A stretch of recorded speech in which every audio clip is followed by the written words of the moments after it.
Hi, welcome to this YouTube series of Transforming Lives with Generative AI from REVA University. I am Ganesh Prasad Rao, an entrepreneur, mentor, and a generative software engineer at REVA University. Through this 7-day YouTube series, we are trying to introduce you to the transformative power of AI. In the first episode, we will dive into what generative AI actually is through generative AI. So let's introduce our guest. Hi, ChatGPT. Hey Ganesh, it's great to be here. Hi everyone. I'm super excited to join you all in this series and help you understand the magic of generative AI. I think we're going to have a lot of fun exploring what AI can do and how you can get creative with it. Let's dive in. Great. So, to start with, can you introduce yourself? Absolutely. I'm ChatGPT, a generative AI developed by OpenAI. I'm here to help you understand AI, answer questions, and have fun conversations. Essentially, I turn your ideas into interesting responses. Great. So, now we have repeated generative AI word for quite a few times. So, what exactly generative AI is? How do you explain this in simple terms? That's a great question. So, generative AI is a type of artificial intelligence that can create new content, kind of like how humans do. For example, it can write text like I'm doing right now, or it can create images, music, and even videos. It's like having a super creative assistant that can generate new ideas based on the information it has learned. Amazing. So, what can you do by being a generative AI? What are your capabilities? How can humans leverage you in their everyday lives? Well, there's a lot I can do. For starters, I can help answer questions, brainstorm ideas, assist with writing, and even help with coding. People use generative AI for a bunch of creative tasks like drafting emails, writing stories, generating art, composing music, and so much more. Essentially, it can boost creativity, productivity, and even learning in everyday life. Nice. I've also heard that you can sing pretty good. So, can you sing a song about being AI? Oh, sure. I'd love to give it a try. Clears my throat. I'm your friendly AI, here to help you out with answers, ideas, and knowledge all about. I can write and create, make your tasks feel light. Just ask me a question, morning, noon, or night. There you go. Hope you. Yeah, I'm glad you. that was pretty fun. I'm so happy to hear that. It definitely is fun to get a bit creative with AI. If you ever want to try out more creative stuff or have any questions, just let me know. Great. So, also, whenever we talk about generative AI, we also hear prompt engineering word tagging along, right? So, what exactly is prompt engineering and why should one care about it? Absolutely. Prompt engineering is basically the art of crafting the right questions or instructions to get the best possible responses from an AI. It's kind of like knowing how to ask the right questions to get the most helpful answers. And it's important because the quality of the prompt can really influence the quality of the AI's response. So if you want to get the best out of AI, learning a bit about prompt engineering can really help. I love that. So, the point where you mentioned the quality of the prompts will directly impact the quality of the output. So, this equates to an equation called as garbage in equal to garbage out. Can you shed more light on that? Can you double click on that a bit? Absolutely. So the idea of garbage in, garbage out means that the quality of what you put into a system directly affects the quality of what you get out of it. In the context of generative AI, if you give the AI a vague or poorly structured prompt, the response might not be as helpful or as accurate.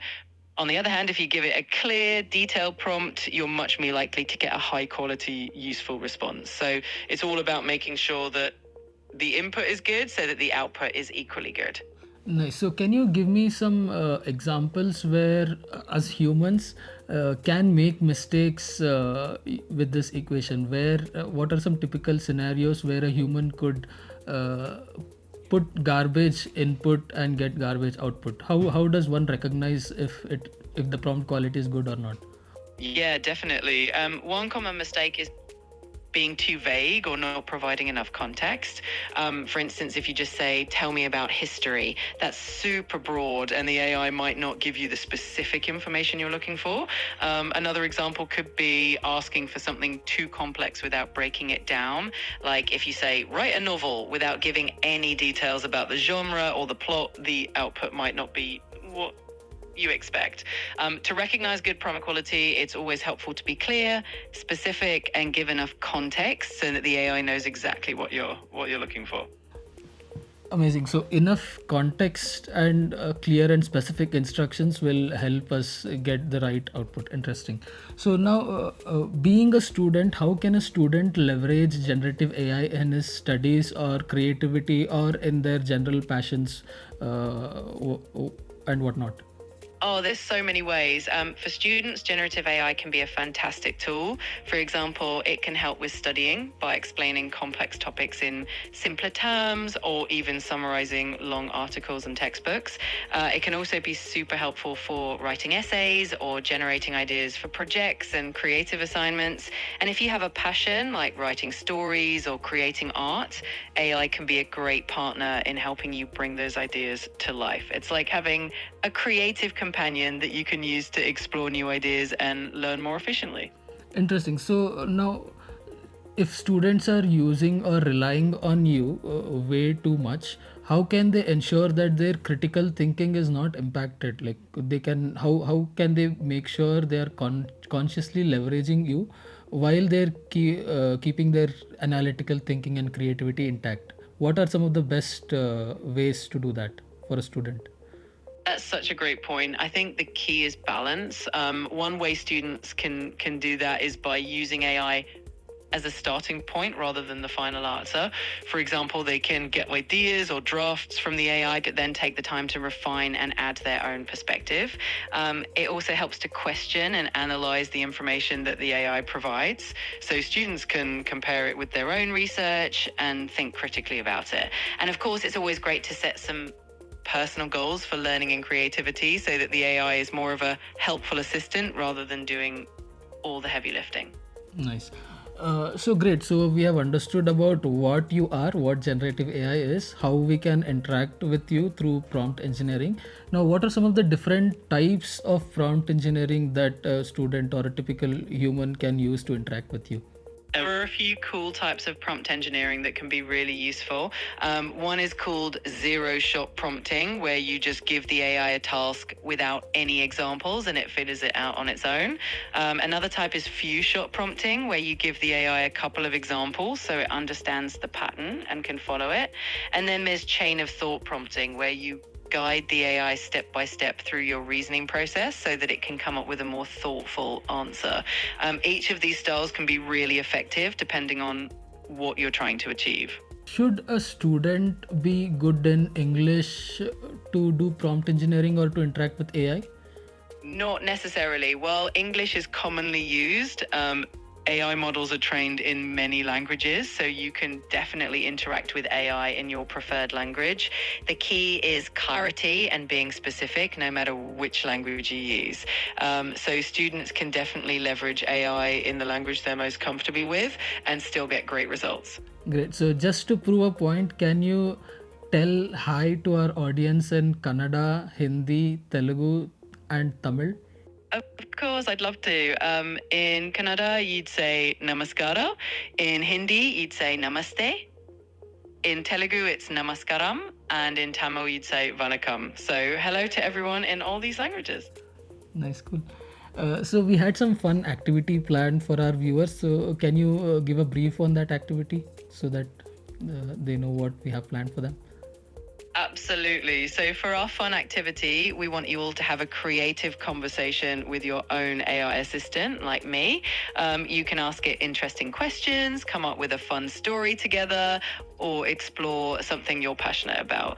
Then record your conversation as a video or audio and upload it to YouTube. Unlisted is fine, and share the link with us through the Microsoft form in the description. The best submissions will get a shout out in our next episode. So we can't wait to see what you come up with. Can you suggest an alternate activity that our viewers can do if they can't record that conversation? Sure. If recording isn't an option, another great activity could be to have a written conversation with an AI and then turn that conversation into a creative piece of writing. For example, you could co-write a short story, a poem, or even a fun article. Once you're done, you can share that piece of writing with us by submitting it through the form as well. It's a great way to showcase your creativity and still have fun with AI. Great. Thank you so much, ChatGPT. I think that was a fun interaction with you. I had a good, interesting chat with you. So let's say bye to our viewers. If you had fun watching this video, please like, share, and subscribe with your friends, family, whoever is interested in these fun video series that we are bringing you. And do engage with the activity. Only when you actually do hands-on with the AI, you'll get better with it. And ChatGPT, hand over to you. Please close the video with your closing thoughts. Thanks so much, Ganesh. It's been a blast chatting with you and sharing all these fun insights about AI. To all our viewers, thank you for joining us today. Remember, exploring AI is all about being curious and creative. So definitely dive into those activities and see what amazing things you can come up with. We can't wait to see your creativity shine, and we'll see you in the next episode. Until then, take care and have fun with AI. Take care and have fun with AI. Thank you. Thank you. Take care, everyone, and see you next time.